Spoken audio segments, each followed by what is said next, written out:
Kelly Bullwinkle, a Crafton Hills College student from Redlands, California, went missing in September 2003. Kelly was last seen leaving a local restaurant where she worked as a part-time waitress. Initially, the authorities suspected that her disappearance was related to prohibited substances, but this story turned out to be much more intricate. The subsequent investigation led the detectives to the truth, which many could not believe. Kelly was the only child of Diana Bullwinkle. Kelly loved her small town, but like most teens, she was starting to outgrow it and planned to move away and study psychology and creative writing at Sonoma State in Northern California. Ever since Diana Bullwinkle separated from Kelly's father when Kelly was 3, she and her daughter were very close. The two hopped around to different cities, following Diana's orders with the U.S. Coast Guard, with whom she had made Chief Petty Officer and Health Services Technician. Diana didn't get to see her daughter on prom night, though. She was on her first shipboard detail with the Coast Guard in Central America. However, leaving Kelly alone wasn't a big deal.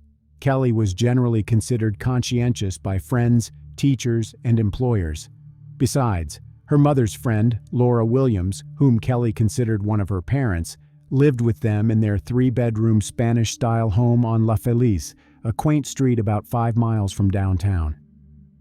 For her senior prom, the most exciting night of her life, Kelly Bullwinkle, just 17 at the time, decided on a knee-length red dress to complement her shoulder-length red hair. Kelly's date was an older girl, her 19-year-old best friend, Kinsey Nordman. Even in socially conservative Redlands, girls can go with girls to the prom, and when they started kissing each other on the dance floor, that too was all in fun. Their appearance together at the prom could have easily been the start of something positive. Instead, it was the beginning of the end. Mother and daughter's last words were by email on the Saturday morning before Kelly went to work. Later that night, Diana emailed Kelly and did so again the following morning, but there was no response from Kelly. Kelly Bullwinkle finished her shift as a cashier at Baker's Burgers at 4:20 p.m. on Saturday, September 13th. She wasn't scheduled that day, but took the shift when one of her coworkers got sick. It was typical of Kelly to help a friend in need, and she didn't complain about having to work. In fact, Kelly covered half the cost of her recently purchased 1992 Mazda Protege with money she saved up from working at the burger joint. After work, she drove off to hang out with friends. When she didn't show up for her shifts the next 2 days, her employer called and left messages on her answering machine, wondering why the usually responsible teen hadn't shown up to work. On September 15th, Laura Williams, a friend of Diana Bullwinkle who lived with them, returned from a 5-day trip to her parents and heard phone messages left by Kelly's employers. But that wasn't the only strange thing. Kelly's 9-year-old Australian Shepherd, Blaze, 4 cats, and her goldfish, Jessie, hadn't been fed. Her diabetic dog had not received its twice-daily insulin shots. The porch lights were still on, and the newspapers were still lying at the bottom of the stairs. Kelly loved her animals dearly and couldn't forget about them, so Laura Williams immediately had a bad feeling. On the same day, September 15th, she went to the police station and reported Kelly missing. Laura told the officer that Kelly was hanging out with new friends and had been using prohibited substances lately. She thought Kelly had thrown a party sometime over the weekend because she found empty liquor bottles scattered around the kitchen. Laura Williams emailed Kelly's mother, who was working on a ship off the coast of Costa Rica at the time, and informed her that Kelly had disappeared. The police immediately began gathering information and looking for Kelly. First of all, the police wanted to know who was the last person to see her or talk to her. The police found a clue among the messages on the answering machine at Kelly's house.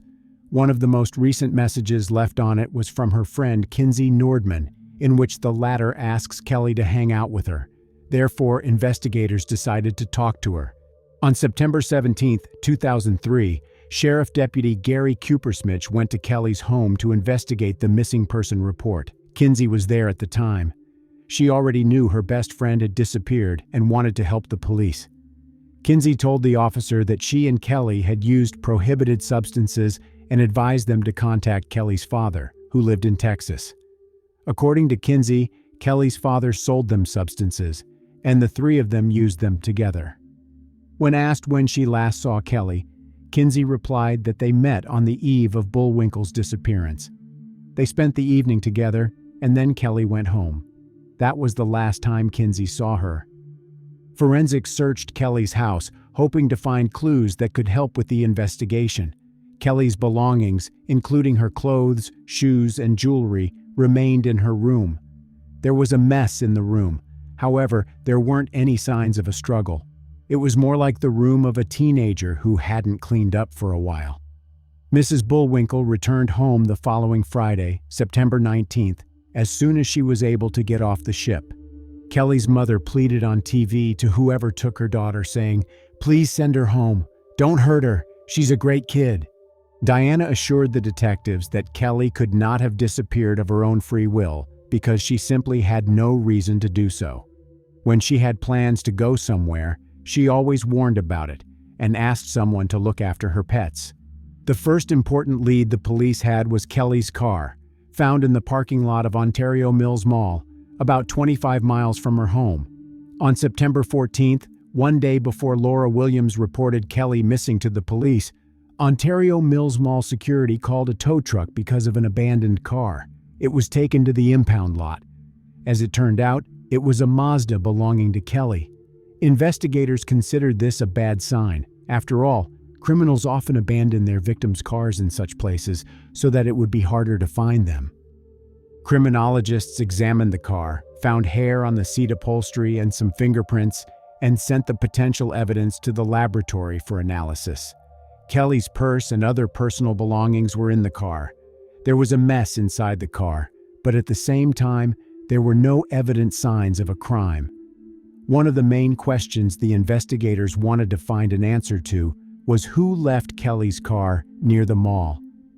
Evidence found in the car led the police to Kinsey Nordman, Kelly's best friend. But could Kinsey have had anything to do with Kelly's disappearance? When Kelly went missing, Nordman played the role of a loyal friend to the girl with whom she had been inseparable since Kelly's senior year. Nordman passed out missing persons flyers. Police and friends said she also joined in on the two-day search, which involved over 100 members of the U.S. Coast Guard and focused around the area where Kelly's car was found at the Ontario Mills Mall on September 14th. Nordman even spent time at Kelly's mother's house, lending her support, especially in the first week after Kelly disappeared. However, examining Kelly's social media, investigators found something suspicious. A week before her disappearance, Kelly posted about a crisis in her relationship with friends on LiveJournal. She appeared ready to move on and make new relationships. Kelly wrote, "Now it is time for me to move on from those things and those terrible people that I somehow was friends with and go find my real friends, the ones that I didn't listen to when they tried to steer me in the right direction." The investigators met with Kinsey again. She denied any involvement in her friend's disappearance, saying she was Kelly's best friend and was often in her car, so it was not surprising that her fingerprints were found there. It made sense to the investigators. Besides, they had no evidence to link Kinsey to Kelly's disappearance. Before leaving the police station, Kinsey told investigators they needed to question other friends of Kelly. According to her, Kelly knew a group of people from the criminal world. She even mentioned two names, Mike McMillan and Eric McLaughlin. The police knew these people. At that moment, they were under arrest for car theft that occurred on the same days when Kelly disappeared. The investigators first questioned McMillan. He said he knew Kelly because his cousin worked with her. McMillan was surprised when he was informed that Kelly had disappeared and stated that he had nothing to do with it. The police had no evidence to link him to Kelly's disappearance. Eric McLaughlin also denied his involvement in this case. There was no evidence against him either. Redlands Police Department focused on McLaughlin and McMillan and searched their apartments and crash pads. Inside a safe house the two used, police found a bloodied white t-shirt and jeans. A portion of the carpet with blood splatter was also taken as evidence. In both homes, there were scattered clippings of Bullwinkle's disappearance. The evidence was sent to the laboratory for examination. At this investigation stage, The police believed they were on the right track and that the evidence they found would help solve this case. However, in the end, their hopes did not come true. While Mike McMillan and Eric McLaughlin pleaded guilty to other crimes they committed, they were not connected to the disappearance of Kelly Bullwinkle. On October 4th, 3 weeks after Kelly disappeared, two Redlands residents playing paintball along San Timoteo Creek, about a half-mile from the intersection of San Timoteo Canyon and Alessandro Roads, discovered Bullwinkle's remains down a 28-foot embankment buried under an orange weathered couch. The two men drove the 2 miles to the Redlands police station to report their grisly findings. Bullwinkle was partially buried in a shallow grave and was still wearing the clothes she went to work in: a juxtaposed blue tank top, a Chico camouflage-colored jacket, and a pair of Levi's blue jeans. Also discovered at the scene were an O-ring, a broken cell phone, writings, a green canvas bag, a shovel handle, cassette tapes, rubber and leather gloves, and a bullet casing from a .25 caliber pistol. A few days later, the San Bernardino County coroner ruled that the teen died from a gunshot wound to the head. The first shot was non-fatal and was 1 inch long by 1 inch wide and grazed the top left side of her head. The second was fatal, entering the right rear side of her head. Kinsey Nordman told police that Kelly would not have gone back there unless she was with people she knew or if prohibited substances were involved. She would have done anything for them. She would have walked back there if she had to, said Kinsey. The investigators did not see any apparent motives for this crime.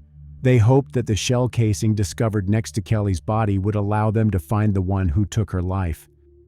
While awaiting the results of the ballistics examination, the police decided to again focus their attention on Kelly's social platforms and her relationships with friends, namely Kinsey Nordman and Damian Guerrero. The latter initially seemed to be a mutual friend of Kinsey and Kelly, but by delving into these relationships, the investigators learned something important. Guerrero lived in a 2-story white and tan home in Highland, an upper-class suburb next to Redlands, with his mother, stepfather, and brother. He was smart and admired by his peers among the town's small goth crowd. He topped off his black t-shirts and black pants with white contact lenses like his idol Marilyn Manson. Nordman and Guerrero liked to listen to Manson, 9 Inch Nails, or Tool, and watch films like Reservoir Dogs, A Clockwork Orange, or their favorite Natural Born Killers. Bullwinkle may have longed to be Guerrero's soulmate, but Guerrero and Nordman had a deep connection, and they really did consider themselves to be soulmates. For Christmas 2002, Nordman bought Guerrero the matching snake rings Juliette Lewis's character gave Woody Harrelson's character in Natural Born Killers. Nordman was so taken by the movie that she had a poster in her room and even named her parrot and rabbit Mickey and Mallory, the names of the Harrelson and Lewis characters. Kelly Bullwinkle, Kinsey Nordman, and Damian Guerrero became friends in high school. Damian was in a relationship with a girl named Elodie Romero. However, by examining the emails, investigators learned that Damian was also intimate with Kelly. Kinsey and Damian were best friends even before they met Kelly. At first, the relationship between the three was good. However, everything changed after Kelly and Damian's intimate relationship stopped being a secret. Kinsey Nordman and Elodie Romero, Damian's girlfriend, whom he did not want to break up with, found out about this. A strain between Bullwinkle and Nordman was revealed in an email Bullwinkle sent to Nordman 3 days before the killing. "You treat me as if you're the work of God's hands," Bullwinkle wrote. "You always rub it in my face that you have a boyfriend, and I don't." The more investigators studied Kinsey Nordman, the more they became convinced that she was not the sweet girl she appeared to be when they asked her questions. Her parents also knew about her dark side. Kinsey's mother, Deborah, once overheard a phone conversation between her daughter and her then-boyfriend Marco Diaz, who later went to prison for assaulting another woman. According to police transcripts, Deborah recalled Diaz saying, "Wouldn't it be cool if your mom got cancer and we could take away her medication so she could die?" Kinsey agreed, adding it would be cool. Diaz then asked, "Wouldn't it be cool if your dad died?" Nordman agreed again. The family was devastated. Kelly Bullwinkle's relationship with Damien and Kinsey showed signs of cracking at the prom. Elodie Romero, Damien's girlfriend, called Kelly a poser and criticized her for wearing the same shoes and shopping at the same goth clothing store as her. The situation worsened in August, when Elodie Romero found out about Kelly's relationship with Damien, whom she had been dating for 2 years. The information was laid out in an instant message in which Kelly told Elodie about her intimate relationship with Damien. Shortly after, Damien broke things off with Kelly Bullwinkle, but Kelly seemed to be in love with him, and this became a problem. According to Patrice Engel, the mother of one of Romero's close friends, Elodie and Damien were frustrated with Kelly because Kelly wouldn't leave Damien alone, that she was obsessed with him, and he wouldn't reciprocate. Elodie and Damien were tired of Kelly hanging around and interfering with what they were doing. Nordman and Bullwinkle were fighting more often too. More than 400 family members and friends, including Nordman and Guerrero, attended Bullwinkle's memorial service at Memorial Chapel at the University of Redlands. They looked overwhelmed with grief, or at least wanted to give the impression that they were mourning Kelly. Investigators started suspecting that one of Kelly's friends might be involved in what happened to her. They called Kinsey Nordman in for questioning. During a long interrogation, she eventually confessed that she and Damien Guerrero had taken Kelly's life, but she claimed it was an accident. "We really screwed up," she said. "Damien and I shot Kelly. It was an accident." When police questioned Guerrero, he admitted to owning a .25 caliber pistol that he said he dumped months earlier in a storm drain near Center Street and Cypress Avenue. After scouring the storm drain, police could not find the gun. However, they found several shell casings in Guerrero's backyard, and ballistics confirmed that they matched the shell casing found next to Kelly Bullwinkle's body. In custody, Nordman told the police that what happened on September 13th was a terrible accident, a practical joke gone awry. The plot was hatched 2 weeks earlier. Bullwinkle was to pick up Nordman after her shift at Baker's Burgers. The two would drive to Santa Mateo Canyon, hike a little bit, and wait for Guerrero's arrival. When Guerrero arrived, the two would lure the terrified Bullwinkle over to a shallow grave they had dug the day before. They would point a gun at her head and tell her that this was the way she was going to die. However, Guerrero was 2 hours late and almost missed the two as they were driving out of the canyon at 7 p.m. Guerrero persuaded the two to stay and go for yet another walk, this time in the direction of the 1-foot-deep grave. While Bullwinkle was standing near the shallow grave with her back to her two friends, the gun went off. Nordman said she was shocked because she didn't think Guerrero would bring a gun. Guerrero said the gun went off accidentally. Kinsey stated it was supposed to be a joke. Kelly was supposed to freak out, and that was supposed to be it, according to police reports. Kelly fell to the ground. She moved her legs and moaned. Kinsey claimed she panicked and told Damien to shoot Kelly a second time, but he said he couldn't do it. Then Kinsey took the gun and shot Kelly in the head so that the latter wouldn't suffer anymore. After that, Kelly stopped moving. Nordman's mother, Deborah, who was present during Nordman's confession, asked her why she didn't use a cell phone to call for help. Nordman replied that there was poor reception in the canyon. Guerrero placed Bullwinkle into the shallow grave, while Nordman scooped dirt on her with her hands and feet. They smoothed the top of the grave with Nordman's father's shovel the two had left at the scene the day earlier. A nearby tattered orange couch was dragged over her body, excluding her right leg, which was still exposed when the paintballers found her 3 weeks later. Nordman drove her dead best friend's car to the Ontario Mills Mall and abandoned it in the parking lot. Guerrero, in his 2001 Honda Civic, followed behind. They both changed their clothes, threw Kelly's car keys in a dumpster, and went to dinner. They even had time to take in a 9:20 p.m. movie, Once Upon a Time in Mexico, at the Krikorian Theaters. Police didn't buy Nordman's tale of a joke gone awry. At a press conference on November 6th, they stopped short of providing a motive and would only say that the murder was over a personal dispute between the three. During the trial, Nordman and Guerrero continued saying that Kelly's death was an accident. However, The fact that it was Kinsey who fired the second and fatal shot instead of trying to call 911 left the jury in no doubt about her guilt. The court sentenced Nordman to life in prison. "I know in my heart that there is no excuse for what I did," Nordman, 21, said in a 3-page statement she read to a San Bernardino County Superior Court judge and a packed courtroom. "I know in my heart of hearts that I never meant for Kelly to be hurt, and I would give anything to bring her back."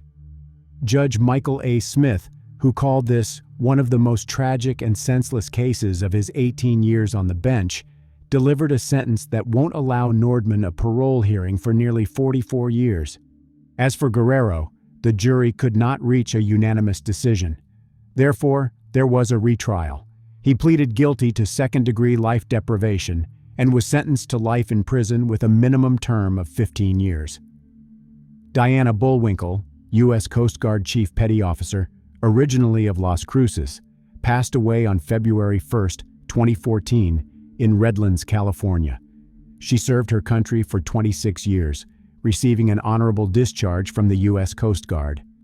Guerrero applied for parole 3 times, in 2018, 2019, and 2021, but was denied release. However, his 4th attempt was successful, and he was released from prison in July 2023. It remains unclear what really happened that day and what was the motive for taking Kelly Bullwinkle's life. Authorities found no evidence that Guerrero's girlfriend, Elodie Romero, was involved in the crime. Share your opinion on this case in the comments, and thank you for watching this video to the end.